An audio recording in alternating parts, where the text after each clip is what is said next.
เจ้าไม่จะโดนนะไอ้เหี้ยหรือตัววิศวะสัญจรพิษณุโลกโอเคคู่นี้เคลียร์ปัญหากันครับแย่งเต่านิดหน่อยให้ผมมาซ้ายมือชื่ออะไรฝั่งไหนมาไปแย่งหญิงต่อวะชอบเหรอไม่รู้ไปยื่นกันไหนขวามือชื่ออะไรจังฝั่งไหนโอเคแล้วแย่งหญิงนะไม่รู้จักนี่ว่าข่าวมาดีเลยโอเคเวลาพร้อมเดือดด้วยช่วยเอาเลยดิ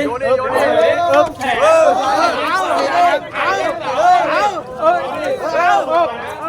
ยับเตะดิยับเอาดิอย่าก้มอย่าก้มมีเข้าหา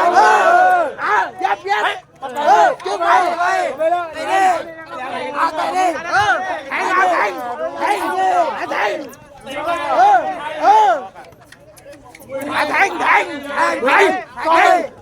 แทงดิแทง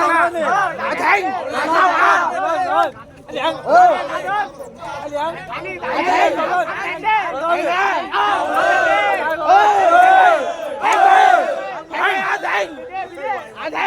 กดตีแทงดิ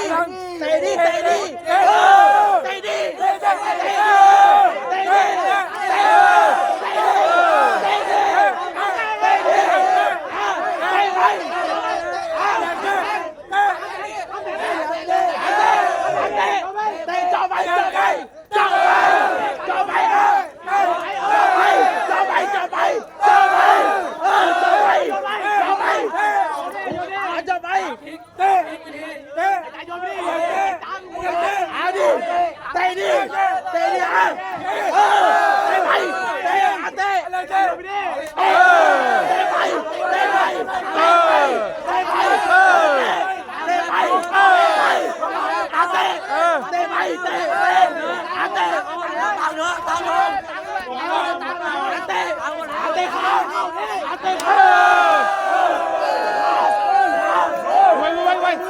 ใจลึก